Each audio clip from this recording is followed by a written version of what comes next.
without Steph. McDaniels giving Jimmy Butler all he can handle. Could not be a better start for the Wolves.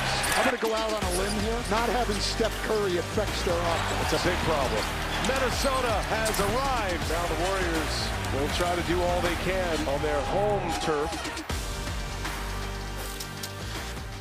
All right, welcome to your Friday edition of First Take. My name is Joe Fortenbaugh, filling in for Molly, Michael Wilbon, Brian Windhorst, and of course, Stephen A., all here for a jam-packed show we've put together for you. Draymond Green is where we begin. He sounded off after receiving a technical foul in last night's game. We're going to get to those comments in just a minute, but we begin with the on-court action where the Wolves took full advantage of Steph Curry's absence to win Game 2, 117-93.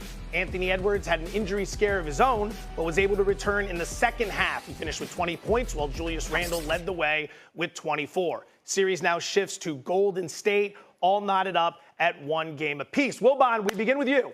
We waving the white towel here, or do you give Golden State a shot to come back and win this thing? I give Golden State a real chance to win a game at home, which is as far as you can go.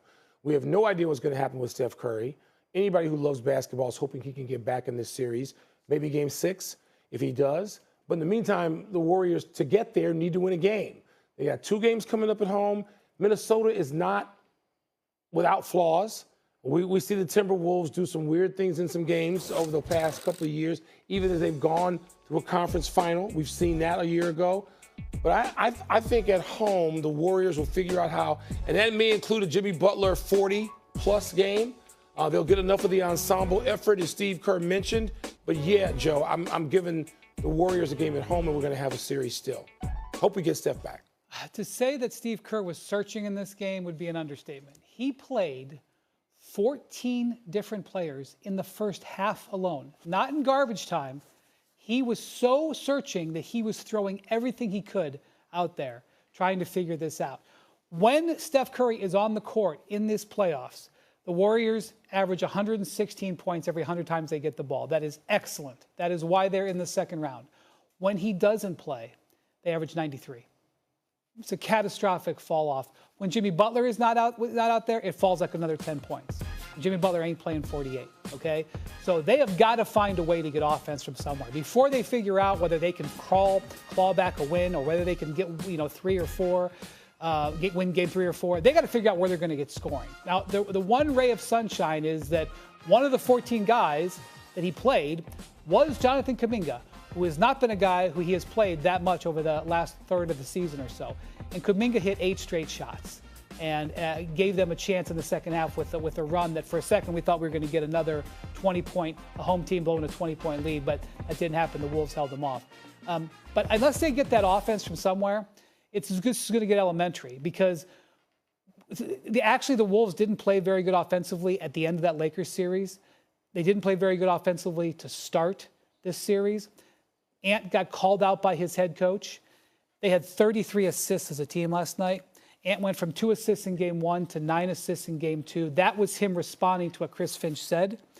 And so I expect that the Wolves are going to play good basketball here, and they're going to smell blood. So the Warriors are going to need some sort of offensive explosion from somebody we don't expect to get a win.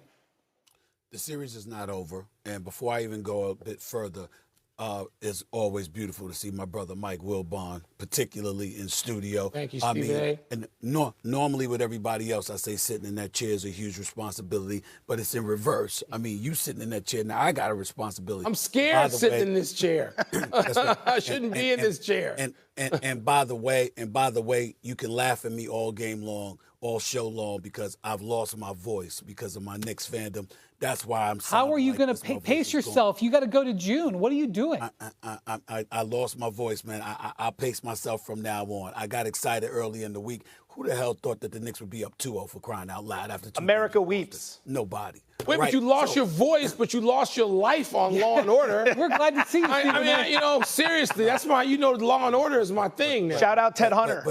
But it was Ted Hunter. It wasn't Stephen A. Smith. Oh, okay. Stephen A. Smith is alive and well. Ted Hunter got smoked. But anyway, let me say this about Minnesota. Jimmy Butler has got to be good for a game. He's got to be. That's what you got him there for. You got him there for more than that. But especially in a situation like this, Jaden McDaniels Julius Randle, and Ant-Man when guarding Jimmy Butler. Jimmy Butler is shooting 13% in this series, 2 of 15. He's got to do better. He's got to be able to get you one game. And that's really what this comes down to. You know when Steph Curry is going to be out. Draymond shooting 1 of 6 from 3 and not scoring too much last night. That's not that big of a deal. That's not what he's there for. Buddy Hield, you expected a little bit more. He came crashing down to earth a little bit. He had 15 points last night, but didn't shoot too well either. Jimmy Butler can't be shooting 39% from the field. He's got to raise his level of play and be the guy we know him to be come postseason for one game. Because if the reports are right, Steph Curry will be back, hopefully by Game 5. Worst case scenario, Game 6. They'll either be tied 2-2, hopefully, or even if they're down 3-2, you got to have a chance. But you got to get a game without Steph Curry. That's Jimmy Butler's job. Sadly, the best hope for Golden State might be Minnesota donking one off like they did in Game 2 against the Lakers or Game 1 of this series, because they have had 2 really bad shooting efforts so far this postseason. That's not what Golden State can bank on if they want to make a run. But Wilbon will give you the last word here. Well, you just mentioned it. I mean, Minnesota has these games. And so the notion that teams play 6 and 7 and 8 consecutive playoff games at some peak level is seriously flawed. It doesn't happen. And not even the greatest players have runs like that. Maybe one in their whole career is talking about the greatest players. So but it is amazing to see what Steph Curry means to the Golden State Warriors, what he means to the league, what he means to the playoffs. I want Steph Curry back. All right. Perhaps the bigger story from last night's game was the fact that Draymond Green, in the loss, received a technical foul after being fouled by Naz Reid in the second quarter. Draymond flailed his arm at Reid's head, earning the call from the officials. It was his 5th technical of this postseason. If he gets 2 more technical fouls, he would be suspended for 1 game. Draymond didn't mince words post-game. Look like the angry black man. I'm not an angry black man. I'm a very successful, educated black man with a great family. And I'm great at basketball. I'm great at what I do. The agenda to try to keep making me look like an angry black man is crazy. I'm sick of it. It's ridiculous. Wilbon, you heard what Draymond have to say?